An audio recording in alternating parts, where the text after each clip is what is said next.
The problem with franchise real estate brokerages. The playing field in real estate has seen a lot of change, especially in the past few years. And I believe if you're a licensed real estate agent, broker, what have you today, it's important to understand the playing field. And to fully do that, I think it's important to look at, well, what are the problems with the franchise brokerage model? And in this video, I'm going to dive into my take, my perspective, and by the end of it, you can see whether you agree, disagree, but hopefully gives you some food for thought to consider as you're assessing what your next step will be on your real estate journey. And if you're new to the channel, my name is Tyler Roicki. I help people build income and wealth in real estate, and I run an international real estate team at eXp Realty. If you get any value whatsoever out of this video, all I'd ask is that you hit that subscribe button so that I can continue to share more tips and resources with you in the time ahead. That being said, let's dive into the video. So before we hit the problems, I want to acknowledge what are the pros of operating within a franchise real estate brokerage. Well, for one, recognizable brand name. For a lot of people, that carries a lot of weight. And when I say a lot of people, more oftentimes it's people in the real estate business that think more of that. My experience, buyers, sellers, investors, there's a tendency that they don't really care as much, and they don't even tend to really think of the big franchise name until they're thinking of a person who they are personally connected with, who are associated with it. And I get it. There's small niche luxury market areas that, you know, there's a reputable boutique brand that has marketed themselves for decades in that market. I'm not talking about that. I'm saying most people out there go with someone they personally know who's in the business, and that's how they come to think of the big brand name, if that's the case. Us agents, I think we put a lot more weight into it, but nonetheless, that's a factor. Office, you know, a lot of agents or brokers want an office that makes them feel good. So a place that they can go, get some work done, connect with some agents, etc., etc. Beyond that, training, that's often a reason that people will go to a big name franchise, is what they have to offer as far as training goes. They like what they see, and they see that being able to help them get to the next point in their journey. Oftentimes someone newer to the business. And last, but certainly not least, somebody they know. Most real estate agents, at the end of the day, the reason they selected the brokerage they most recently did, it's likely that they knew somebody there. They had a personal connection, whether it be the broker, owner, another agent at the office, or what have you. So relationships very much factor into what people actually look at as far as where they're gonna hang their real estate hat. Now, that being said, now that we acknowledge the pros, what are the problems? So for one, the office itself. Offices within a franchise brokerage structure are silos, meaning they operate in isolation from one another. And that might sound obvious, but like reality is that's not how every single structure in this industry operates. But what happens within that silo is you have a competitive office environment. It's not usually collaborative, if at all, like to any extent, because when you look around, right, we're real estate agents, we're all competing with for the same business in that local office. Even worse if the broker is actually in production, because guess what? Now you have the broker competing for agents for business in the same local market. But when you have agents competing for the same business, there's a tendency that the top producers aren't just laying open their playbooks and allowing every single other person to implement what it is they're doing to generate business. So just by nature of our industry, the fact that we're all 1099 independent contractors operating within the same brand, but at the end of the day running our own business, we're not usually going out of our way to help each other in the midst of things. Usually we're kind of sticking to our own business, going about our own day, and that's that. So, but think about this, and here's the big key point. Like, why do offices exist? Two things: to facilitate training and to facilitate support for real estate agents.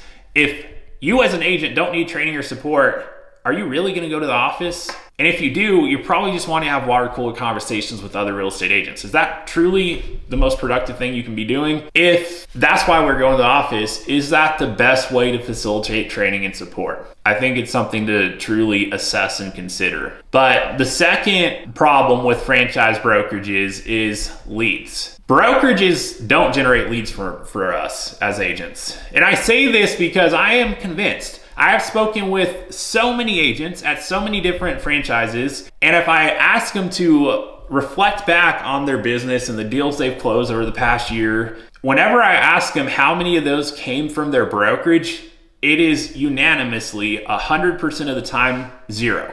And so is the broker really helping us get more business in any situation out there? Because I am convinced that franchise brokerages do not have it in their business model to take money and invest it into getting the agents leads. I think that that can happen at independent brokerages, because I mean, when you have independent brokers, they're all running their own business their own way. But like franchises, I'd say at best, they could equip with some tools that will help with that. But I'm not convinced that they are spending any of their financial resources whatsoever to help the agents generate more business. And if there were an opportunity out there, it's probably just happenstance, because I mean, yeah, someone could call a brokerage, someone could walk in. It's not gonna happen too much today, short of there being just like a small niche vacation sort of market. Maybe people walk into that, but like at the end of the day, the broker is not generating business for us. We're the ones who are generating business as agents. Clients aren't going to find or hire us because of the brokerage we're with. I know this bursts a lot of bubbles out there, but I truly believe it to be the reality. You tell me what the case is in your own business, but what I've found consistently is clients aren't hiring agents because of the brand they're with. They're hiring them because of them. They're hiring the agent because they know them. They have a personal relation connection with them. They came recommended, what have you. And that comes down to the individual agent. And when you realize that, you'll realize that it doesn't matter what brand you're with in terms of actually getting clients. Now, that being said, what's the third problem with franchise real estate brokerage? Well, the third problem is ownership. And I say that's a problem because agents don't tend to benefit from it. In fact, it actually tends to work to our detriment, meaning there's a cost that agents tend to have to pay with the franchise that they would not otherwise have to pay. And what is that cost? It's a franchise fee, or in other words, royalty. And that's the percentage of your gross commission when you're closing deals that goes towards paying the franchise owners. That is going towards ownership that doesn't benefit you. Like, it's like you paying your rent payment, and that's going to the landlord, and the landlord's using that to pay for their own ownership. That's what this is in the real estate brokerage realm. And so, and I point that out because it's not like that in every single situation out there. For one, if it's not a franchise, there probably isn't a franchise fee or royalty. But two, what if you could be on the receiving end of that? What if you as an agent could operate your real estate business and actually benefit from the ownership? Because as long as you're an agent producing in a franchise, you're not benefiting from the ownership. So just food for thought, what would a different scenario look like if that could actually be a benefit for you and your business? Fourth problem with franchise real estate brokerage are the heavy overhead they have. I mean, it's very much a cost-heavy structure. And there's a tendency to have higher splits and fees with that, and or more limited financial resources to provide more to the agent, such as tools. I mean, I already talked about leads, but just a lot of that's not because the franchise doesn't necessarily want to help or provide more, but it's going to come down to what the numbers actually look like. And if there's a ton of fixed costs between the large bricks and mortar long-term commercial lease that's in place, that's due on the first of every single month,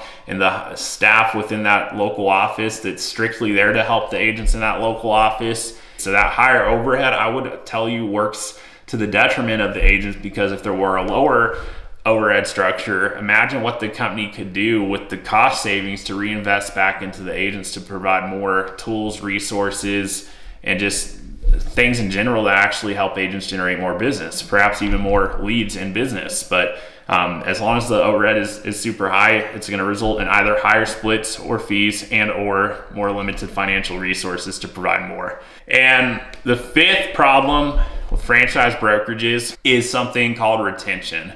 And you may or may not feel this applies to you depending on where you're at in your real estate business, but here's why I wanted to mention it. How do you retain the top producers if you're a franchise owner? You cut them special deals. And so something that is not the most commonly known of all facts, especially for people newer to the industry, is that if you look at the top producer operating out of that same local office that's a franchise, I would bet you that they do not have the same deal that the other agents get. Meaning, if you came in there with a graduated split and, you know, hey, this is because you're starting out, et cetera, it wouldn't be out of left field for the top producing agent in that office to have the best deal out of any other agent in the office, even to an extent possibly that they're not paying a split, or that they're operating their business there for minimal, if any, costs at all. And that's how, at the end of the day, a franchise brokerage will work to retain their top producers. And there could be some other things on top of that, but I point that out just to assess and put into the, pose a question. Is it fair to the other agents in the office that would be the scenario? And could there be a better model for retention in the industry? What if there were a better way to retain the top producers and put them in alignment with the culture of the company and actually helping build and grow and build up the other agents within that brokerage? And what would it mean for the other agents in that brokerage if that were the case? And if you're somebody on the flip side who wants to build and grow and scale your own real estate team within the brokerage, if the brokerage themselves best retention model is to cut a special deal to the top producers, what implication does that have for you as a team leader? How are you going to retain your top producers? And how are you going to assure that, as you're investing your time, money, effort, leads, etc. into people, that there's not just going to be a massive turnover between people that just want to end up taking that and doing their own thing so that they can keep more of their hard-earned commission at the end of the day?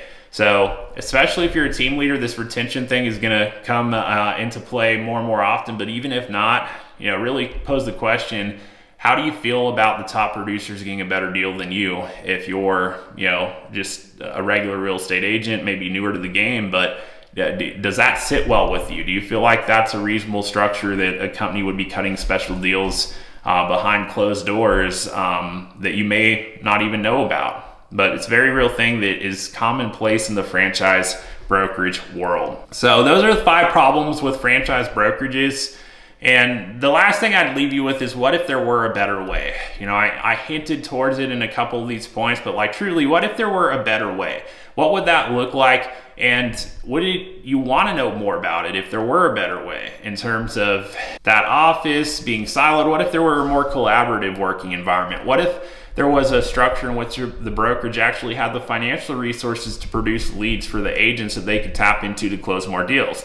What if there was an ownership structure in place that actually worked towards the benefit of the agents and not towards the detriment of them? What if the overhead was so low that the company had a bulk of their financial resources to reinvest back into the agents to help them sell more real estate and build and scale their business? And what if there was a retention model that incentivized the top producers to actually not just stay, but pour back and give back to other agents within the company to help them do better in real estate and in life? If there were a structure like that, would you like to know more about it? Well, I'm here to tell you that there is, and I'm happy to connect and share more with you about that if you've got an open mind and would like to hear more from my experience working 8 years in the real estate industry and 7 years within the structure that I'm speaking to you about right now and referencing. But do this, if it piques your curiosity, send me an email. You'll find that in the description below. And if not, I just hope that this provided you with some thought-provoking questions and things to consider as you're assessing the playing field of real estate today to figure out where you want to go from this point onward. But like I said, I'm more than happy to connect if you'd like any additional insight. So reach out, send me an email. But if you got value out of this video, make sure you hit that subscribe button. That way I can continue to share more tips and resources with you in the time ahead. That being said, thank you for watching the video. Until next time, I'll look forward to seeing you on the next video.